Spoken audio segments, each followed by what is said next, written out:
رب کے راستے کے لیے دعاؤں کے ساتھ محنت کی بھی ضرورت ہے۔ یاد رکھیں، حیران کر دینے والے کام تب ہوتے ہیں جب محنتیں دعاؤں کا عکس بنتی ہیں۔ آپ صلی اللہ علیہ وسلم ارشاد فرماتے ہیں، نیک اور بلند مرتبہ لوگ اپنی بیویوں کی عزت کرتے ہیں اور پست ذہنیت اور نیچ لوگ ان کی توہین کرتے ہیں۔ آپ صلی اللہ علیہ وسلم ارشاد فرماتے ہیں، جب کوئی جھوٹ بولتا ہے تو اس کی بدبو سے فرشتے اس سے میل بھر کوس بھر دور چلے جاتے ہیں۔ حضرت عمر رضی اللہ عنہ فرماتے ہیں، ہمیشہ سچ بولو، چاہے سچ بولنے سے تمہاری جان ہی چلی جائے۔ اللہ تعالیٰ قرآن مجید میں ارشاد فرماتے ہیں، اے وہ لوگو جو ایمان لائے ہو، اللہ سے ڈرو اور ٹھیک ٹھیک بات کہو۔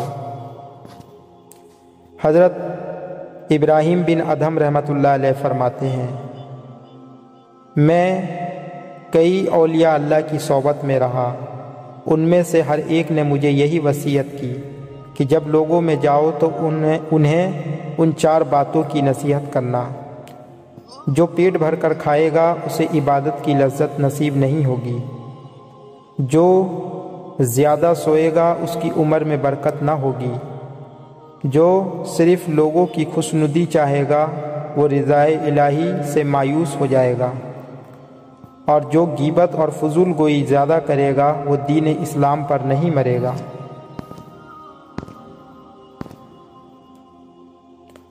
آپ صلی اللہ علیہ وسلم ارشاد فرماتے ہیں، میاں بیوی کا ایک دوسرے کی طرف مسکرا کر دیکھنا بھی ثواب ہے۔ دونوں جب ایک دوسرے کو دیکھ کر مسکراتے ہیں، فرشتے ان کے نامہ اعمال میں ایک ایک نیکی لکھ دیتے ہیں۔ پھر جب وہ ایک دوسرے کے قریب آتے ہیں اور محبت و الفت کی باتیں کرتے ہیں تو اللہ تعالیٰ ان پر اپنی رحمت نازل فرماتا ہے۔ پیر شمس تبریزی رحمۃ اللہ علیہ، جو حضرت مولانا جلال الدین رومی رحمۃ اللہ علیہ کے شیخ تھے، اپنے زمانے کے بہت بڑے اولیاء اللہ میں ان کا شمار ہوتا ہے۔ بڑے صاحب کرامت بزرگ تھے۔ ان کی ایک کرامت یہ لکھی ہے کہ کبھی مچھلی پکڑتے اور سورج کے قریب اپنا ہاتھ لے جاتے اور وہ مچھلی سورج کی تپش سے بھنی جاتی اور اس کو کھا لیا کرتے تھے۔ اتنے بڑے صاحب کرامت بزرگ تھے، لیکن ان کی پوری زندگی اس طرح گزری کہ وہ تو اللہ اللہ کرتے رہتے، اور لوگ جو ان کو بزرگ مانتے تھے وہ اس لیے ان کے پاس آتے تھے کہ حضرت ہمارے لیے دعا کر دیجئے، فلاں مقدمہ چل رہا ہے، تجارت ٹھپ ہو گئی ہے، وغیرہ وغیرہ، یعنی صرف دنیا کے لیے آتے، حتیٰ کہ حضرت کی عمر کا آخری زمانہ آ گیا۔ ایک دن بیٹھ کر آہ کرنے لگے اور کہنے لگے، اے اللہ، میرے سینے میں تیرے عشق کی جو آگ بھڑک رہی ہے، کوئی بندہ اسے لینے آج تک میرے پاس آیا نہیں۔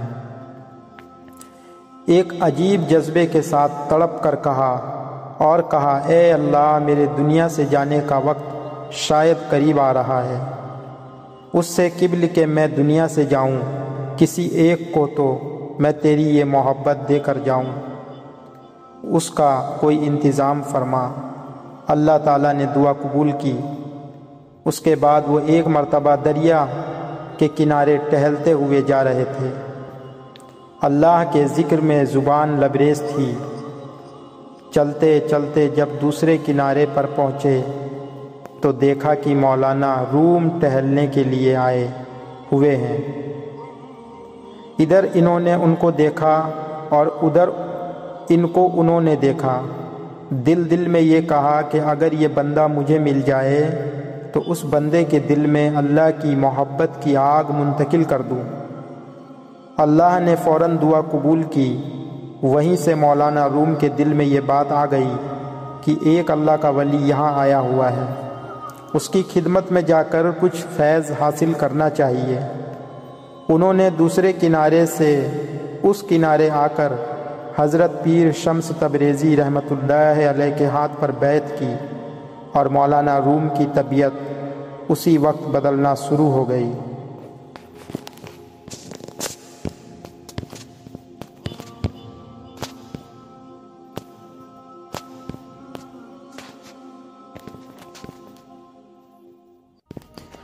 دہلی کی جامع مسجد میں ایک مرتبہ ایک بزرگ فجر کی نماز کے بعد سیڑھیوں پر بیٹھ گئے اور یہ کہنے لگے کہ تو میرا خدا نہیں، میں تیرا بندہ نہیں، پھر میں تیری کیوں مانوں؟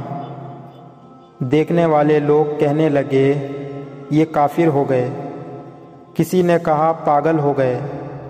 جب نماز کا وقت آتا تو یہ بزرگ اندر جا کر نماز پڑھتے اور باہر آ کر بیٹھ جاتے اور پھر یہی بات کہنے لگتے۔ مغرب کے قریب ایک شخص وہاں سے گزرتا ہوا ان کی بات سنا اور کھڑا ہو گیا اور پوچھا کہ حضرت یہ تو کا مخاطب کون ہے اور یہ بات آپ کس کو کہہ رہے ہیں؟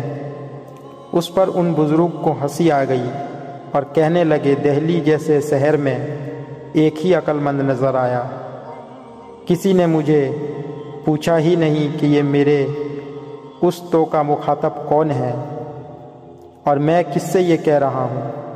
خود ہی سمجھ لیا کہ میں اپنے اللہ سے یہ بات کہہ رہا ہوں، حالانکہ میں اللہ سے نہیں کہہ رہا ہوں۔ پھر اس شخص سے کہنے لگے تو نے بڑی عقل مندی کا کام کیا کہ مجھ سے پوچھ لیا، دراصل میرا مخاطب میرا نفس ہے اور میں نفس سے مخاطب ہو کہ یہ نفس تو میرا خدا نہیں، میں تیرا بندہ نہیں اور غلام نہیں ہوں، اس لیے میں تیری کیوں مانوں، میں تو خدا کی مانوں گا۔ میرا نفس ہے، میرا مخاطب میرا نفس ہے اور میں نفس سے مخاطب ہو کے اے نفس تو میرا خدا نہیں ہے، میں تیرا بندہ اور غلام نہیں ہوں، اس لیے میں تیری کیوں مانوں، میں تو خدا کی مانوں گا۔ اس نے کہا کہ یہ بات آپ کیوں فرما رہے تھے؟ اس پر ان بزرگ نے کہا بات یہ ہے کہ آج فجر کی نماز پڑھنے کے بعد مسجد سے نکل رہا تھا تو نفس نے شدت سے تقاضا کیا کہ آج ناشتے میں حلوہ پراٹھے کھلاؤ، تو میں نے اس سے کہنا شروع کر دیا کہ تو میرا خدا نہیں اور میں تیرا بندہ نہیں ہوں، اس لیے میں تیری کیوں مانوں، میں تو اپنے اللہ کی مانوں گا، اور جب بھی وہ مجھ سے یہ مطالبہ کرتا ہے میں یہی جواب دیتا ہوں۔ یہ واقعہ بڑا عبرت انگیز ہے اور اصلاح نفس کی فکر کرنے والوں کو ایک عمدہ سبق فراہم کرتا ہے۔ بزرگان دین کہتے ہیں کہ ناجائز چیزوں میں بالکل پرہیز کرنا چاہیے اور جو جائز چیزیں ہوں مثلاً کھانے پینے کی حلال چیزیں ان میں بھی پابندی نہیں ہے، لیکن ان میں تقلیل اور کمی کرنا چاہیے کہ کبھی نفس کو دے دو، کبھی کہہ دو کہ بھائی اب نہیں تب ملے گا، اس سے نفس کنٹرول میں رہے گا۔